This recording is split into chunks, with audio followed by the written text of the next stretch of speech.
It was hard not to conclude, watching David Davis and Michel Barnier during a tense joint press conference at the end of the third round of Brexit talks in Brussels, that these were two men, and two sides, largely talking past each other.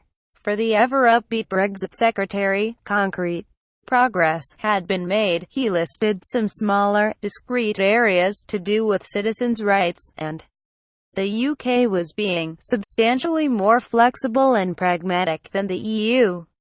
For the EU's visibly frustrated chief negotiator, there was a lack of any decisive progress on any of the principal subjects, although there had been fruitful discussions about the Irish border, and Britain was lost in nostalgia. On Thursday's showing, it seems highly unlikely that Barnier will advise European leaders at the October summit that enough progress has been made on the divorce issues to advance, as Britain wants, to discussion of the future relationship. The EU negotiator certainly hinted as much, saying he was quite far from being able to make such a recommendation, and stressing that time is passing very quickly.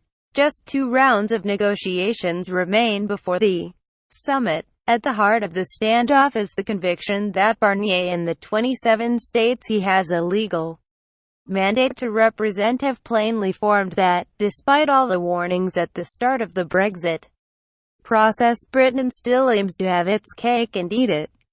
The former French cabinet minister said he saw a sort of nostalgia in the UK's position papers, specific requests that would amount to continuing to enjoy the benefits of the single market and EU membership, without actually being part of it. As France's EU ambassador, Pierre Selil, made clear this week, the EU 27 respect the British government's decision to leave the single market and customs union, but they have the distinct impression the UK is now reluctant to accept the consequences. In Barnier's words, London wants to take back control, it wants to adopt its own standards and regulations, but it also wants to have these standards recognized automatically in the EU. That is what UK papers ask for. This is simply impossible. You cannot be outside the single market and shape its legal order.